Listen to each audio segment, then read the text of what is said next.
Hello friends, તમારા બધાનું અમારા યુટ્યુબ ચેનલમાં સ્વાગત છે। આજે આપણે વ્લોગ નથી ઉતાર્યો પણ એક નવો વિડીયો લઈને આવી છું તમારી પાસે। હું તમને આજે વિડીયોમાં એ જણાવીશ કે કરમડા ખાવાથી આપણે કેટલા બધા આપણા શરીરમાં ફાયદા થાય છે એના વિશે આપણે આજે જાણીશું।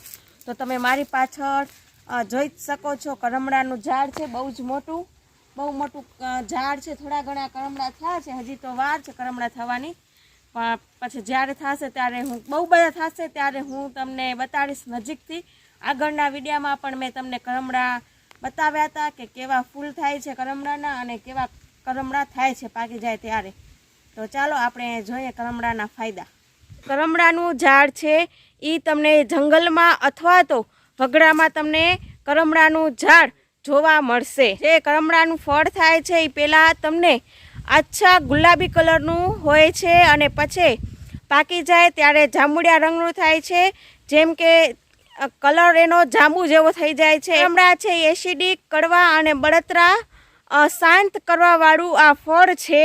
કરમડાની છાલ હોય છે એ તાસીરમાં કડવી અને ગરમ હોય છે। તે કફ થયા હોય અને પિત્તમાં તે ફાયદાકારક છે।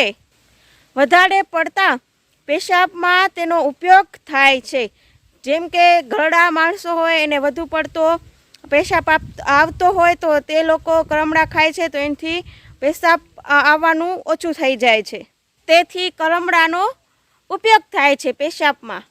કરમડા ખાવામાં ભલે ગમે તેવા સ્વાદિષ્ટ હોય છે, પણ તે અનેક બીમારીમાં તેનો લાભ પણ થાય છે સાથે આપણે। અને ઘણી બધી આપણે પગમાં ચીરા થયા હોય તો આપણે ગમે તેટલી દવા કરવાથી પણ આપણે પગના ચીરા મટતા નથી। તો જો આપણે એકવાર કરમડાનો ઉપયોગ કરીએ પગના ચીરામાં તો આપણે પગના ચીરા પણ મટી જાય છે। અને સાથે હું તમને કહીશ કે પગના ચીરા થયા હોય તો આપણે કેવી રીતે પગના ચીરામાં કરમડા લગાવવા જોઈએ। તો કરમડાના ફળના બીજા કાઢી અને તેને પીસી અને જ્યાં આપણે ચીરા થયા હોય તેના ઉપર લગાવવા જોઈએ, તો તેથી આપણા ચીરા પણ મટી જાય છે પગમાં થયા હોય।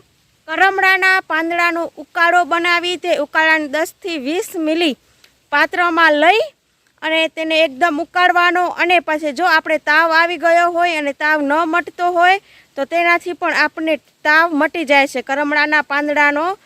કરમડાના પાંદડાને એકદમ ફૂલ ઉકાળી 10 થી 20 મિલી પાણી લેવાનું અને જો તેમાં આપણે ઉકાળી અને પી જઈએ તો ન મટતો હોય તો પણ આપણે તાવ મટી જાય છે। ક્યારેક આપણાથી વધારે પડતું ખવાઈ ગયું હોય અને જો આપણે ગેસની સમસ્યા હોય તો જે કરમડાના ફૂલ થાય છે તેનું ચૂર્ણ બનાવી અને તેમાં મધ મિક્સ કરી અને તે ચાટવાથી પણ આપણે ગેસની સમસ્યા મટી જાય છે। તો તમે અચૂકથી આ પ્રયોગ કરજો કોઈકને પણ ગેસની સમસ્યા હોય તો। અને જો કરમડાના કાચા ફૂલ છે એને સૂકવી અને ફાંકી બનાવી અને જો આપણે ઝાડા કે થયા હોય તો એ ફાંકી ખાવાથી આપણે ઝાડામાં પણ બહુ જ બધી રાહત મળે છે। અને સાથે આપણા પેટમાં ખરાબ કૃમિ હોય છે એ પણ કૃમિ મરી જાય છે। સાથે કાચા કરમડાનું શાક ખાવાથી આપણે કબજિયાત પણ દૂર થાય છે। આપણે તાવ આવ્યો હોય તો કરમડાનો ઉકાળો પીવાથી પણ આપણે ઘણી બધો લાભ પણ થાય છે અને ફાયદો પણ થાય છે આપણે। અને જો કરમડાના ઝાડમાં ફળ થયું હોય એની ચટણી બનાવી અને તેનું સેવન કરીએ તો પણ લાભદાયક છે। કારણ કે જો આપણે મોઢાની અંદર દાંતમાં સોજો પણ આવી ગયો હોય તો આપણે એની ચટણી બનાવીને ખાઈ તો એનાથી આપણે સોજો પણ મટી જાય છે। તો કરમડાના ઘણા બધા ફાયદા પણ છે। આપણે તો જરૂરથી તમને કરમડાનો ઉપયોગ કરવો જોઈએ રોજિંદા જીવનમાં। એક આ ઔષધિ ઝાડ જ છે।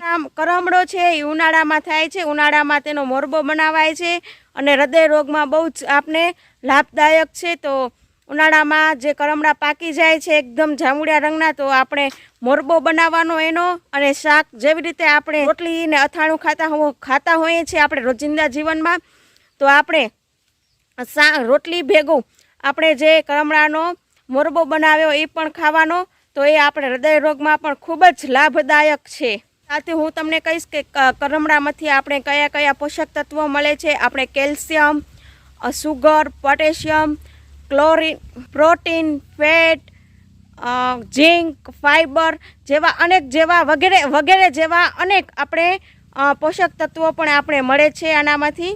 તમે પણ આ તમારા રોજિંદા જીવનમાં કરમડાનો ઉપયોગ કરી શકો છો. હું તમને આજે કરમડાના ઝાડની ઘણી બધી તમને માહિતી આપી, મારી પાસે જેટલી માહિતી હતી એટલી. અને જો તમને આજની માહિતી તમને કેવી લાગી એ મને કોમેન્ટ બોક્સમાં બતાવજો. અને સાથે આજનો વિડીયો હું એન્ડ કરું છું. લાઈક કરો, શેર કરો, કમેન્ટ કરો અને સબસ્ક્રાઈબ કરો. આપણે આવા જ નવા વિડીયા સાથે મળીશું ફરી એકવાર કાલે બીજા નવા વિડીયામાં.